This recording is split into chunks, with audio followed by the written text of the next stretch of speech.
The goal of that demo, the goal of that presentation is really about making sure that you show the client how your product, how your offering meets and achieves their objectives that you hopefully gained from earlier discussions and discovery calls. Thank you so much for joining us on yet another episode of the Go-to-Market Lab.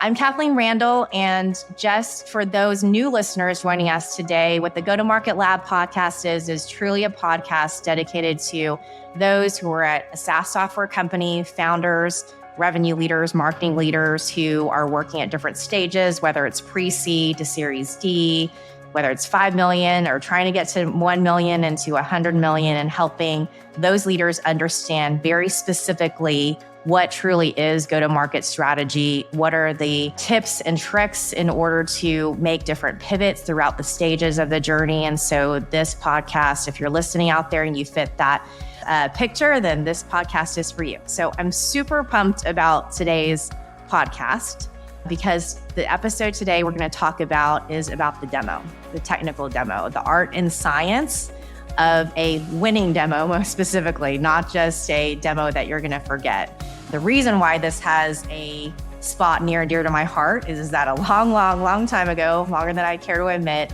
my first foray into software sales was at a small startup. And the product officer and founder, Matt Alderman, took me under his wing and I became a sales engineer. And he's fantastic. If you've ever listened to his podcast in the past, he's fantastic at telling a story. So I thought that was the way you do it. And then I went to another company in which had a similar program. And I kind of took for granted, honestly, that the art of telling the story in the demo, the art of presenting might be akin to a play or a movie. And what it's not is speeds and feeds. Here's this function. Here's this button click. Wow, what does the button do? And to be honest, and to be blunt about it, direct about it, that's actually what a lot of I see in the market, today as well as in the years past. So with that being said, I have a special guest today, Suzanne Grauer. In addition to being a good friend of mine and a colleague over many years, I want you to meet her. Suzanne is a seasoned pre-sales leader. So pre-sales, for those, just to make sure we're all clear on definitions, pre-sales, technical sales, sales engineering, we'll kind of find and replace that. She's a pre-sales leader, global pre-sales leader for Archer. She has spent her whole career in all different capacities because she works with strategic projects for the organization and throughout the years. But most importantly, from a global lens, she has seen startup the whole evolution from the early days whenever she was a little old Archer in Overland Park, Kansas, and everybody was, employee number 10, 20, et cetera, all the way to the days of EMC/Dell and Big Box, and then back over now to a private equity environment. So a little bit of a growth and then a kind of a very rapid expansion too as well. So I will not steal any of her thunder for the call today, but the SE program and what the Archer team does for demonstrations is quite fascinating, and how they produce time and time again excellent talent that really nails it every time. So I'm super excited to have you today, Suze. So thank you so much in advance for sharing your knowledge. Happy to be here. Okay, so let's start off with demo. Suzanne, if somebody says the word, like, what is a demo to you? Alien from Mars coming back. A demo specifically, and I'm going to ask it through this lens, within an enterprise sales cycle. So i.e., you're demoing a product that is not just watch 30 seconds of a video and then you get it, a more complex product, platform product, or just a more complex product. Define demo for us today of what it should be. Yeah, I think you nailed it before. What it's not is a feature function list and show and tell experience. I think instead, the goal of that demo, the goal of that presentation is really about making sure that you show the client how your product, how your offering meets and achieves their objectives that you hopefully gained from earlier discussions and discovery calls. And what do you think then, to your point, if that's the objective, it seems super clear. I mean, you said it in a very succinct way. Why do you think it goes off the rails? Yeah, and I think, look, it's easy to kind of point to the buttons and the features and the capabilities of the tool when you don't really understand the customer that you're talking to. If you go kind of in that autopilot mode, you can just go into a training and enablement session of your offering. Versus instead, again, making sure you understand what is a customer really trying to achieve by looking at your product. What are their objectives? What are the benefits they hope to achieve by implementing your offering? And then focus your presentation around that. I think the less I know about what the customer is looking for, hopefully the less I'm actually demoing and showing functionality and the more I'm trying to have a conversation. So the less you know, right, the harder it is to have a conversation. So kind of 101. So talk to the listeners here about, in theory, best practice. What should you know about said customer prospect before you even do a demo in the first place? What is your opinion on that? I mean, you need to know the blocking and tackling, right? You need to know the industry they're in, kind of the world that they operate in. You definitely don't want to start talking about certain capabilities and asking about certain directions of what your offering may be able to provide if that's not the direction and the area that that client plays in. Mm-hmm. So I think just basic understanding of what the client is about, first and foremost. After that, I think before you start showing and highlighting what your product is, again, you have to have that discovery call. You have to have that conversation with them on, hey, I hear you're looking for X, but more importantly, why, right? What's that going to give you the ability to do? Start to understand their pain, understand their problems. And then you can kind of show, in later conversations and further demonstrations, how the product can help them achieve that. But I think if you go into those blind demos, you're putting yourself and your product at disadvantages. So putting this in the frame for the listeners who might be on the line who aren't experienced or don't come from a sales background, what I heard you say was your first meeting with a prospect should not be a demo. What I heard you say was the first meeting, as we salespeople like to call, disco discovery. So, and by the way, that might not just be one meeting. It might be a series of, lunch or maybe a couple meetings with people. So I think tip one is don't rush to the demo is first. Like, oh, I got this shiny object. Let me show it to you. And the reason what I'm hearing you say is that you got to have some context or else you can't relate to the person who's your audience. Right. Is that fair? Absolutely. Okay. So let's assume, right? So I'm going through this sequentially in my mind. So let's assume we've got Acme Corporate and I'm working with the team. One of the question that I got was probably about 4 weeks ago for a client that I'm working with. They asked me, because this is their first foray into the enterprise world from another market sector. And so they asked me, well, okay, so assuming the demo meeting is 1 hour, how much time should actually be in the demo versus like how much time am I planning for to show the product? Kind of walk me through what you think good looks like for a 1 hour quote unquote demo meeting. Like what does kind of the allotment look like between this, technical presentation versus, what else do you do on that call? I think ideally in any situation, first and foremost, what you want to hope to achieve, if you took your call recording and you chopped it up by who's talking at what points, you want to have a little bit of a balance between the client interacting with you and then the account team being the rep / SE. So in any case, you really want there to be a balance. If your recording looks like, SE or sales rep talking throughout the entire time, I think you've missed the mark a little bit.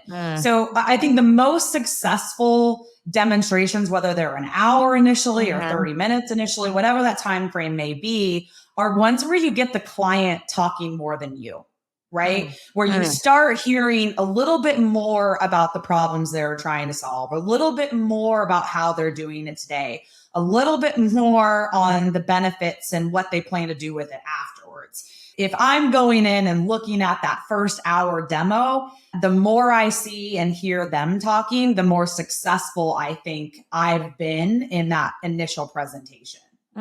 So then how do you do that during the demo? You're going through a certain script. So what have you seen works really well to elicit that back and forth conversation versus your Zoom attendees just effectively just watching a show or God forbid, multitasking and doing something else. Yeah.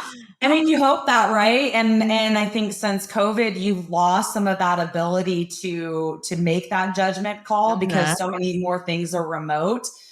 Pre-COVID, I think you saw a lot more humans face to face and could gauge that real time. So I think there's a couple things. Again, initially, let's go happy path here, right? You've done some initial homework. You've figured out some of the major things that the client is trying to achieve. So you have a general outline of maybe 2 to 5 points that you kind of want to focus on and talk about in that hour, 30-minute presentation, whatever it may be. I think making sure that as you cross each one of those points or objectives, you're getting some type of validation. I think the worst cardinal sin that you can make is going through your entire presentation, stopping at the end saying, does that make sense? And the customer's like, I just am a little bit confused here, right? So if you give them the time to breathe, the time to digest, asking some kind of open-ended questions, not just, did that make sense? Along the way, as you kind of meet and pass through critical objectives, you're going to start to naturally draw out that communication a little bit more easily and then establish that that's kind of the setting of what you want to have happen in your meeting between them and you. Yeah, that makes a lot of sense. So I love war stories. I know you're a great storyteller. I know you've seen more demos than you even want to count in your lifetime of, different vendors as you guys have, look at different technologies and partnerships, especially with the, big exchange that you have. So tell me about a story of this is the demo that I just remember the most, whether it's good or bad or good, bad or ugly. What's the most memorable demo that kind of sticks out in your brain? Let's go glass half full at the point, and let's talk about a happy one. So I remember one time I got to witness a peer of mine that gave phenomenal presentations. And maybe in the course of that hour, really only showed the product 2 different types of times, meaning, kind of clicking into one thing and clicking to another. They were able to maintain this interactive conversation with the client the whole time. And this wasn't kind of discovery, conversation number 1. This was a little bit further down in the sales cycle. And they really started to have this conversation about, what their intentions were, things of that nature. And it wasn't trying to indicate by any means was that SE at the time, unable to show it or speaking to smoke and mirrors and things that didn't exist. They could have spent their entire time in the product, but instead they have this very collaborative conversation that had whiteboarding and just some interactions. And then when it was necessary, when it was needed, would kind of click into the tool at the appropriate times and kind of, have some additional proof points or conversations. But I just thought that was such an interesting and for that person, an effective way because they weren't just glued behind a laptop and going through a training session. Again, they were providing more of a consultative, interactive type of conversation. I thought that was really effective. Yeah. What that reminds me of some of the advice that I was given whenever I was an SC was, Kathleen, the objective of a good demo is actually not for the customer to walk away understanding the product. The objective of a good demo is actually the customer walking away feeling like when they have this product, their life is going to be better. Going into a car and it's like, don't tell me about the engine. I don't understand what you're saying. But if I have my plugs where they need to be and you have USB-C and you've got the navigation system and I've got something in the back to entertain my children so they don't bother me, don't tell me about anything else because at that point, I feel like I'm going to feel great driving this car. Right. Would you agree with that kind of thought process? Yeah, and I think you've nailed it. Then the best I've ever felt walking out of a demo or seeing people on my team walk out of demos is when the client starts talking to each other about, well, Kathleen, I think we could use this here and that's how we could use this there. And you can start to see that they've already associated themselves with your product.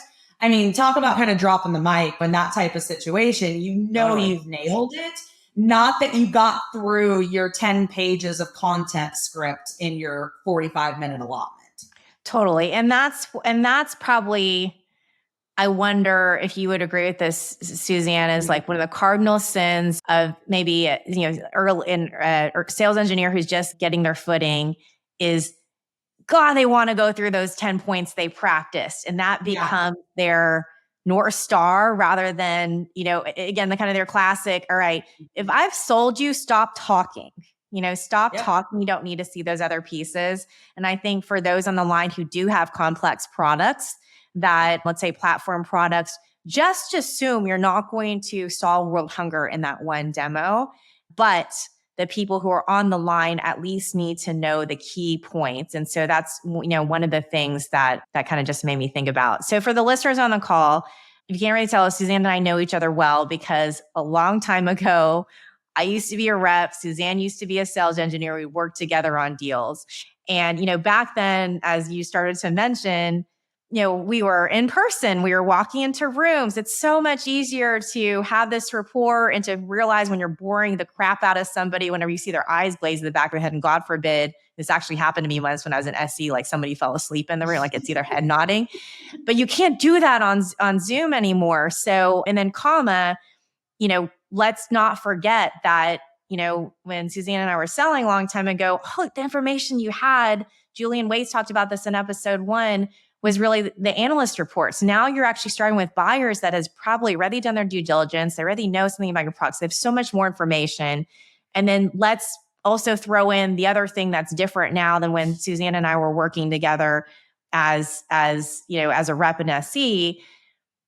Gosh, tech is so competitive right now. I don't care what space you're in. I don't care if you're a big box or the hottest software company in the market. There is a handful of software products that are startups that can go toe to toe with you on the tech. Because there was a day when we were working together when all you got to do is show your demo and your tech was the best and you freaking were working on a PO next. That is not any space in SaaS enterprise software anymore because of the advancement of how the barriers to entry have really lowered into being able to create a software company in its case. So with that context, Suzanne, maybe kind of compare and contrast for us, for those OGs on the call, for those who have been in the seat in years before pre-pandemic, what does good look like now? Now in this world where, let's just say, hopefully you guys on the phone are still getting on a plane, seeing customers, but majority of the time you're going to have people who are interacting in the technical demonstration part on the phone. Compare and contrast maybe for those OGs and those who are trying to also figure out how to live in this, more Zoomified world. What should we be paying attention to and what does that look like? I couldn't agree more. I look at different sales cycles, different opportunities now compared to when I started, and it's just a completely different game. And I really think two things come into play. Do you understand your customer? What's important to them? What are key themes in their industries? What are top concerns in their industry? What have they kind of publicly said they care about lately? Understanding your client is number one. And then I think to the SE side of the house, it's almost taken for granted now that you are the technical expert in your offering, right? You know everything about your tool. The more important part, and I think that challenges, and that again comes down to, a variety of different tools that I've seen presented to me and that we've presented, is trying to be as much of a practitioner in your area as you can, right? So yes, you need to show the buttons and the widgets that your thing offers. But again, understanding the practice and the world of that client too, on why this is important and how they would find the benefits from this, understanding that practitioner side of the house to the best of your ability is going to move you to the next level. And it's almost what's expected these days versus just being able to technically explain how the Legos are hooked together. Yeah, I totally agree with that. First off, second off, the way I interpret what you said in my brain is really at the end of the day, software exists to provide value and to not only solve a problem, but provide tangible, unique value, ideally, if you're going to get a winning deal. And so to your point, the role of the demo is to demonstrate that value. It's not necessarily to demonstrate the speeds and feeds. It's to help the customer understand how their life will be better because it's bringing tangible material gains to their organization with the product versus if they didn't.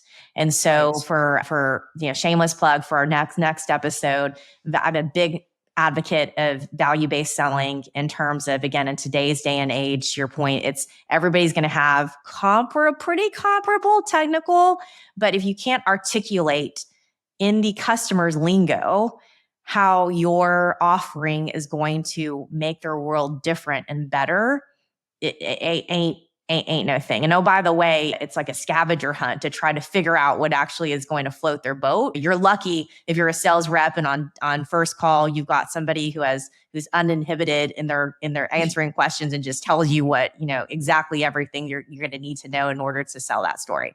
Right. So that's one of the things that, you did really well whenever you were in the seat, and then your team does phenomenally, is being able to, through the guise of the demo, end up asking questions where it almost becomes an elongated discovery cycle, because guess what?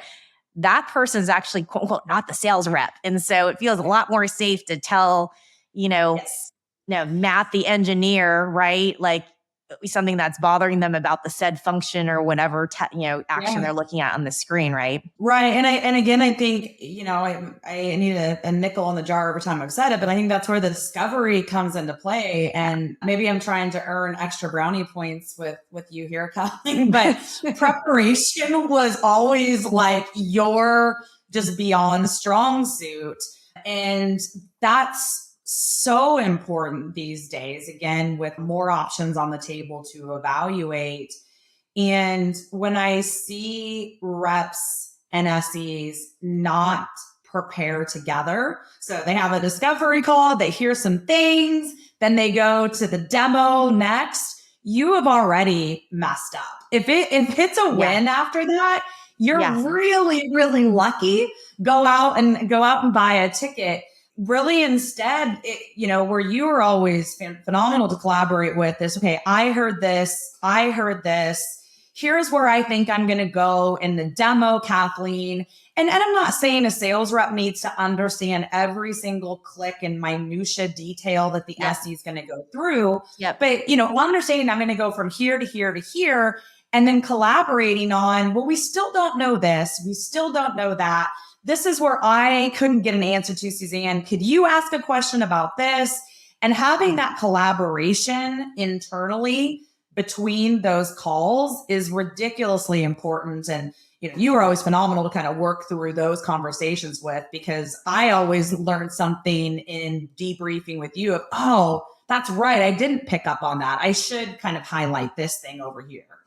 Yeah, I first off, I appreciate it. Flatter definitely gets you somewhere with me, as my husband will tell you. But I think, and I'll put here my shameless plug, for those who are listening on the call who are running sales reps and who are managing sales reps, I firmly am an advocate that the sales rep does have a responsibility to understand the product, at least from a functionality perspective, through the eyes of the customer. And what I mean by that is that the rep's job needs to be in that prep meeting. They are not the technical guru. It's not to tell the SE what they should point and click through. It's to say, hey, that section where you go through the assessment? Joe Smith said that these are these three things. Can you address that in assessment?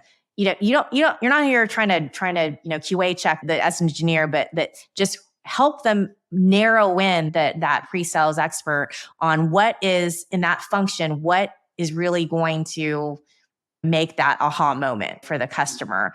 But again, sales reps on the line, you can't do that if you don't understand the product. And so at a minimum, yes, you don't have to go through the SE training, but gosh, you should be at least in the 101s, And that's a really nice way to put it, Kathleen. I sometimes I hear some resistance if I'm not technical. Like, no, I'm not asking you to be, but understanding it from that lens of the client is a very good way to put it. Right. Yeah. I think that's helpful. Yeah, absolutely. And I think, and then let's just keep going on, Kathleen and Suzanne's pet peeves here in a demo. What I also don't like is during the demonstration, your account executive, account manager, sales rep, whatever you want to call them, being silent. So, Suzanne, what would you say good looks like in terms of what is the role of your sales rep during the demo meeting? Yeah, I think it kind of goes back to what I was just kind of saying before, right? We need to collaborate before. Hey, Kathleen, I'm going to go through A, B, and C. Both of us kind of filling in what still don't we know about this account, or what their objectives are, what their timing is. Where are the holes that we know we have, and what do we need to fill in? And where can we kind of work that in? Now, you might have to table, 10 out of 20 of your I don't know list for another time, because you can't just shoot arrows at them. But what makes sense at the phase you are now to start getting answers to some of those? And then, collaborating in the beginning, I think you have to a little bit script it out a little bit more before the SE and the rep develop that relationship with each other, where it then just kind of becomes natural, kind of scripting that out. Hey, Mr. and Mrs. Rep, when I get through A, that's kind of my first validation point. That's a good chance for you to come in and ask this particular question. Right. Again, over time, we'll start to do that more naturally, but figuring out, being on the same page with kind of that general understanding of that path. What information are we trying to get out of this meeting, in addition to showing them and validating the functionality? And then most importantly, right, what do we want the next steps to be? It frustrates me immensely when, you see conversations, and again, they've been given to me too, where, again, the SE talks for 45, 50 minutes of a 60-minute call. There's not a lot of interaction. It's just one person. In Zoom world, you have no idea if I'm multitasking and looking at my phone. You don't know that you lost them 5 minutes into the conversation. So that constant interaction and validation and being on the same page with your rep on where you're going becomes critical. And then at the end of that call, we want to be on the same page with where do we want this conversation to go at the end of this. So ending the meeting with, well, that's time. Hope you liked today's presentation, and kind of leaving, you kind of messed up there at the end, right? Instead, we need to have in our mind what we want the next steps to be. Yeah, absolutely. And that's why it's so great, again, for if you're a rep and you're, again, not the master of the product, is to talk about, okay, this is when, Kathleen, you're going to come in and you probably could ask a question about this, or I could say, hey, do you think I should ask a question about this? No, by the way, don't ask this question because it's probably not going to highlight our strength. Because I believe that in my conversations with reps, when I kind of really, after a couple of drinks, maybe can get them to talk about what their anxieties are. Sometimes they don't want to say anything because they're scared that it's going to take it off the rails, or they're going to ask the wrong thing. Right. But again, that's where, this is a team sport, not individual sports. So that's where that prep could really take advantage of that prep. And so you guys can script. I would say, my other kind of tip here for reps in the demo meeting is, if nothing else, if you have nothing else to provide, at least be the person who's watching the room, who is trying to engage and perhaps give the SE cues. Because sometimes when you're going through, you kind of miss, you can't watch all 6 people on the line. And so hence, if you realize, as the sales rep on the line, that, oh man, my main power player on this line hasn't really said anything in about 20 minutes, I might actually jump in and cut off Suzanne and say, hey, Bob, or Sarah, I just wanted to have a, check in with you. In our last meeting, you talked about XYZ. Are we covering that? And what is what's your thoughts around how we address that? And how does that fit in your environment? So at least you get them engaged. Suzanne is a great thing where she uses people's names. I know that sounds really silly and fundamental, but it's magic on a Zoom call. These people will hear their name. They're probably going to stop multitasking or do what you want. The other trick that I use whenever I get asked to calls, I've been asked to calls over the last few years during the pandemic, is using individual chat. I will also open up individual chats with some of the people on the line who might. So as SE is doing the demonstration, I'm actually engaging, hey, what do you think about this? And so I'm now creating multiple conversations of, most importantly, all you want is for the team on the line, the audience on the line, your prospect on the line to all be engaged, which is really freaking hard to do. Hence, again, if you can do demos in person, absolutely take that. Hopefully you're taking that softball. But if not, or if you got attendees over the line, just make sure that you're watching. And obviously the software now has a very interesting functionality to help you understand, which I haven't tested yet, if the person on the line is actually being quote active. I don't know if you tested that, if that actually works, but I've been reading about the functionality. I was like, oh no. But, again, just being able to call on people and have people engage. So none of this works. We all know, because our whole world, unfortunately, is what some people like to think is run by AI, but it's run by people. And none of this happens without the talent in the seat and being able to identify and to grow that talent. Suzanne is one of the best identifiers of talent, interviewers, and looking for the right people. And literally, she nails it. She's got an amazing track record of hiring, amazing up and comers who end up, ruling the world. So tell us about what you think, as for those on the line who are just starting to make their first SE hire, Suzanne. So whether it's a manager or an SE, but again, somebody's going to be doing the work. What do you look for as kind of key characteristics of someone who would then, with the right support and enablement, maybe not day one, but would show up and end up being a great SE or sales engineer? Yeah, thank you. I mean, the team is my favorite part of this role. I love getting the opportunity to bring on new people to the team and to see people's careers grow. That's my favorite part. And I think when you're looking at candidates, and I don't care if you sell whatever widget you may sell, I kind of think there's three main things that I look for as far as characteristics. But curiosity is something that I am really trying to gauge. Nothing frustrates me more of, interviewing all the way down from maybe a college intern to a really senior advisory level person, situations where they may not display curiosity. And there's going to be different levels of that versus the level that you're trying to hire onto. But curiosity is first and foremost. Second, I think, is looking for people to be collaborative.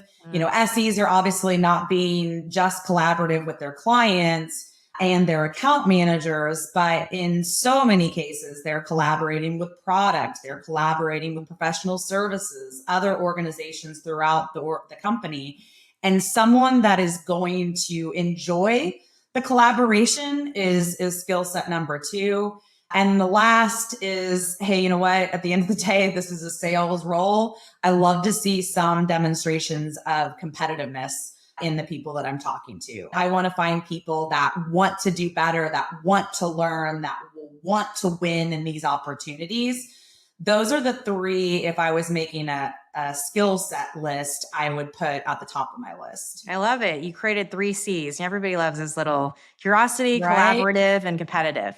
So in the interest of time, not going through kind of your whole interview script, but those are obviously great qualities. Is there been an approach to interviews that you feel like you can start to pick out if a person has those qualities that has worked better than kind of normal Q&A?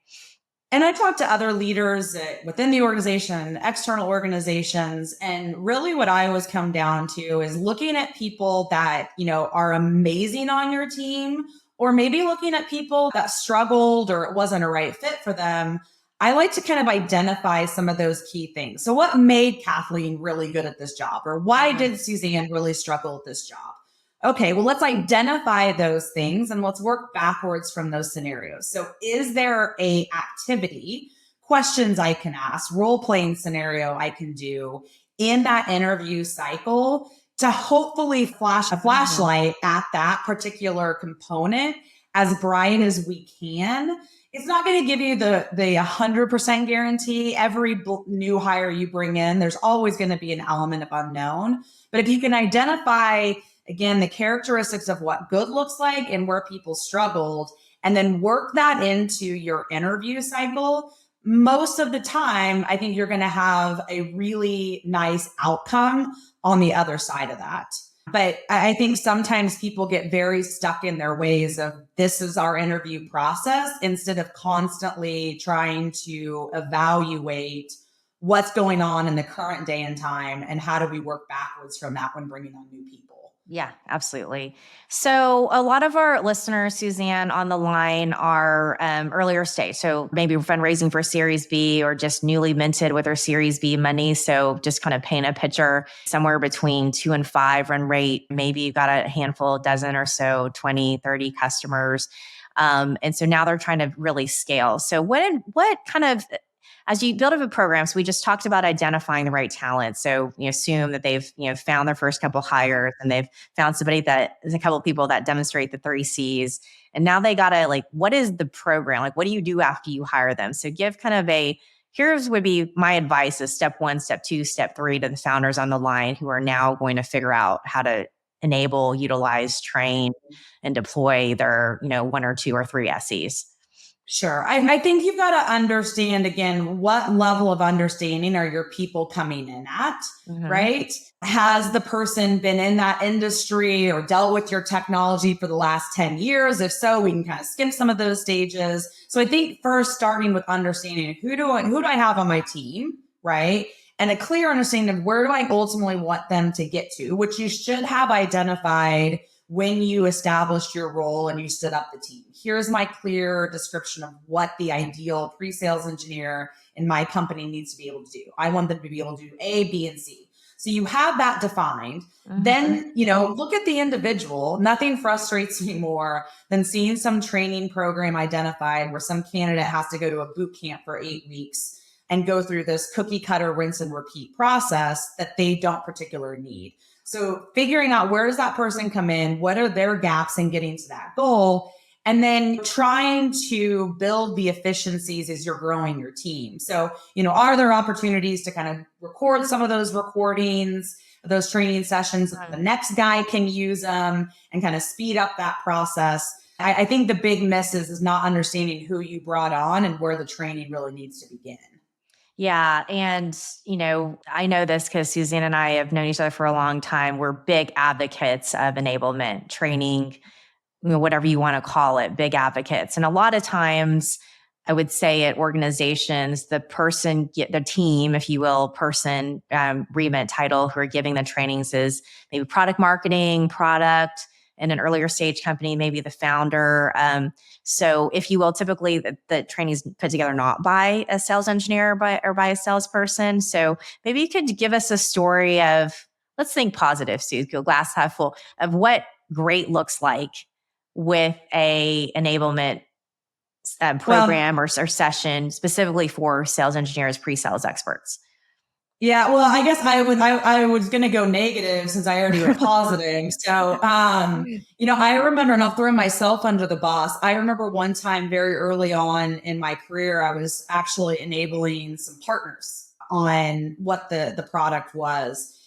And I swung and missed in that presentation big time, because going back to my point before, I didn't really understand, I don't think, my audience well enough. So I started down my typical track and I was telling them the values and the offerings that the product provided. And I got a hand raise about 5 minutes into the presentation. And the person started asking all these really underlying technical issues. What database did this sit on and all these kinds of things. And my answer was not important. Not that it wasn't important, but that really wasn't important in what I was trying to get them educated with. I lost probably 50% of the audience at that point, because that was the mindset that most of those partners lived in at that time, was dealing with very technical, particular products, and understanding what type of database the offering set on was extremely important to the world that they came from. Instead of being a little bit more aware again of, hey, this group is used to dealing with products that look like X. This product is a little bit different. So I need to probably meet them where they're at and kind of explain it maybe in a different way before I just jump in the training educational kind of path that maybe I would with someone like yourself who had been in kind of a more advisory, consultative role before. Does that make sense? Yeah, it does. It does. So let's move into, I'm a big advocate that when you're, let's say, rolling out a new product, doing go-to-market pivot, testing new messaging, or frankly, just working with training, right? A new hire who is less familiar with the product, is really creating a demo script. And a script, in my mind, in this scenario is not meant to be read literally start to finish as if you're an actor executing upon the script that was given to you. It's really meant to be a grounding point to at least ensure consistency in the narrative, knowing full well that given what you learn in your discovery process, in those initial conversations with the prospect that you might take an audible and cut some things out, add some things in, but at least kind of get the fundamental back, a foundation, if you will, framework of how the narrative is going to go for demos. So in thinking about, if you will, this kind of demo script template or, framework, Suzanne, what would you say are kind of the key fundamentals you would look for as characteristics of a good demo script? Yeah. I think understanding whatever the offering is, what are the 3 to 5 main problems this product is trying to address, making sure that between the SE and the folks in product, we're on the same page and we understand, hey, the goals of this offering are to do A, B, C, and D, right? Yeah. Understand that before you start going any deeper, we really need to understand that. And then within that, there's probably various user stories. If one of your main points is the ability to pull a report or something like that, well, why would you want to do that? What's kind of the user story or the user persona?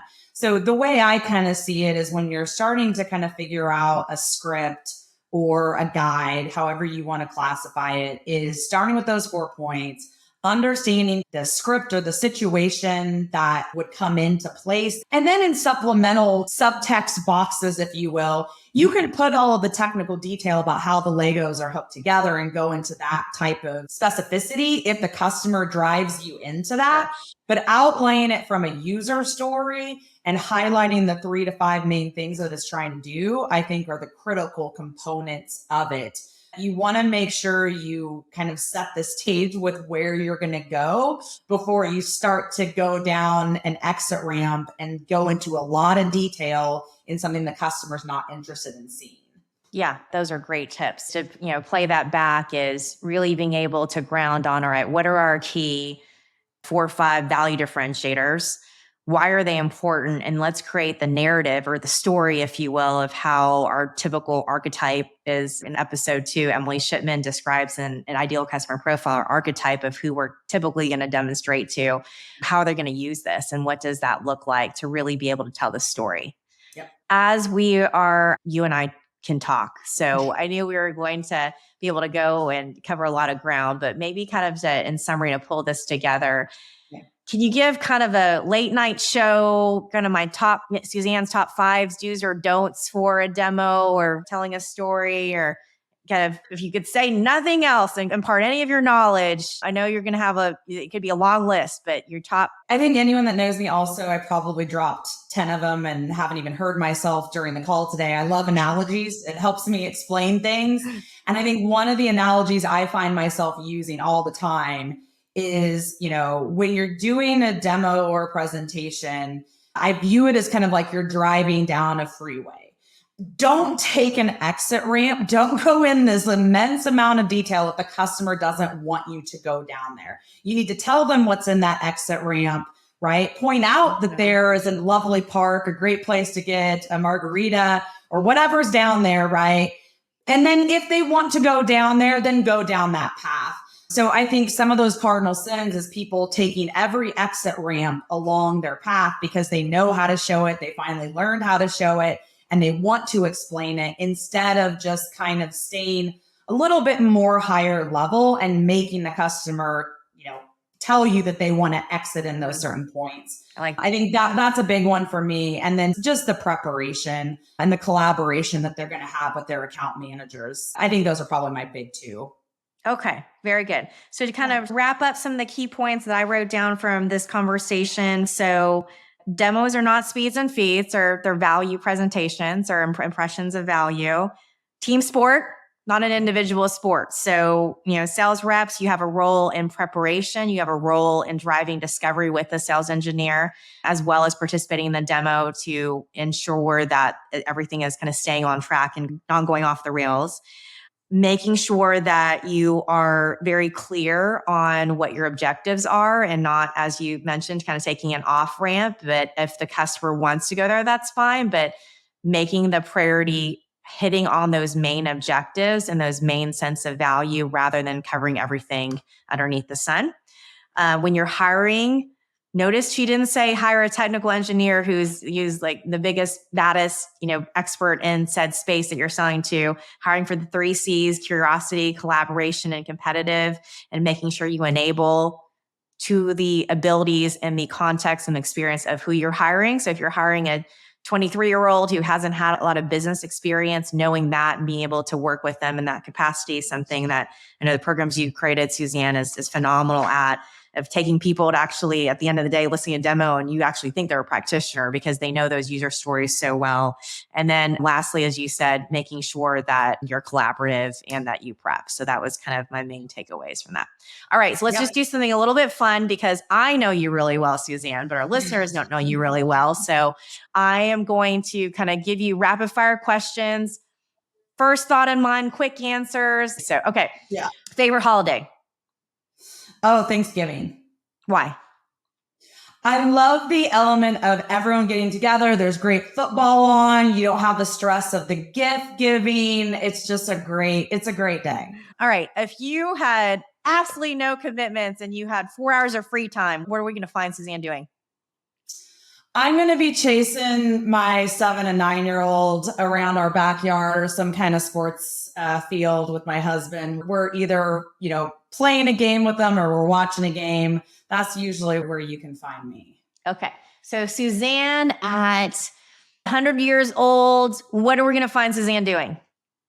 Oh, I hope that we are in a position where everyone's healthy and we can do some traveling. My husband and I always kind of have fun thinking that what are we going to do when we retire game, and traveling and getting to see different places in the world are at the top of our list. So hopefully I'll be able to do that at that age. My grandmother lived to be 1 week before her 105th birthday. So we'll cross my fingers that I inherit those. I like that. I'm reading the book Outlive, obviously quite late to all the rage, but I've gone so far as to learn that it is genetic. Okay.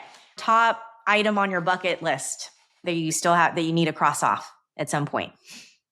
Top of bucket list is, I feel like we just went through a major home renovation. So I feel like very accomplished right now in the sense that I'm not living with a microwave behind me on the floor. So put that one off the list. In the next couple of years, it sounds kind of silly, but with the extended family, I'd love for my family just to get on a vacation together and just get away from a week as kind of a bigger extended family. So that's probably on the list for a bucket list item in the next couple of years. Love that. Okay. One thing that I, Kathleen, don't know about you yet. Okay. One thing that you don't know about me, I actually spoke at my college graduation. I don't know if you know that, but I was the student speaker. I'm not going to date my year, but for the College of Business at Kansas State University, in a particular year, I was the student speaker. What was the thesis of your speech? I gave a presentation. Funny enough, my grandfather had come to K-State from Connecticut, and this was during the Depression. Okay. He drove a Model T from Connecticut to Kansas and went to K-State because it was very cheap, and had this suitcase, and I had it at the time. It was about yay big. It looked like almost like a trumpet case that all of his belongings went into. And, it was very ironic at the time because even as a college student moving from Manhattan, Kansas to Kansas City, I filled a couple truckloads of stuff. Oh, sure. Yeah. So, I just kind of talked about the rate of change and, trying to be positive in the future and maintaining relationships. It's been a few years, Kathleen. I'd have to dig up that Word doc to know exactly what I said. But I know I made some jokes about my poor packing capabilities. I love it. Okay, wrap it up with, what is the one thing that you're most proud of in your life to date? I'm really proud of my family. I consider myself extremely lucky. I have a great spouse. I have 2 great kids. I have a great extended family, and I'm probably the most proud about that. And, really at the end of the day, try to prioritize them as much as I can in the professional side of my life. Yeah. And I'll just say for the listeners, for someone who has met her family, they are stellar. So, Suzanne, if maybe you and Chad can do like a secrets of happy marriage, when you see them together, it's like, are you guys dating? One of my kids will probably just like streak or something in the background right now and just completely discredit me. But yeah, there you go. Oh God, yeah. Hey, Suzanne, I really appreciate your time today. It's been not only informative, but obviously incredibly fun to be able to unpack, go back and talk about, kind of where we've come from, but also most importantly, sharing with our community here that we're trying to create on go-to-market, what good looks like for the demonstration. Such an important part of a software sale. So really appreciate your time today. Yeah. So for the listeners on the line, while this is fresh, top of mind, we'd love to hear your feedback. I know Suzanne would. So our contact information is in the podcast notes. So send those over. I'd love to hear if you have follow-up questions or if you have other thoughts. And most importantly, if you have your own stories, more stories around technical demos, then love to hear those. So thank you, Suzanne, for going on. Listeners, make sure to subscribe, rate, and review this podcast. I really hope today's discussion provided you with actionable insights that are going to help you master your go-to-market and really help accelerate your business growth in your current stage and your future stages.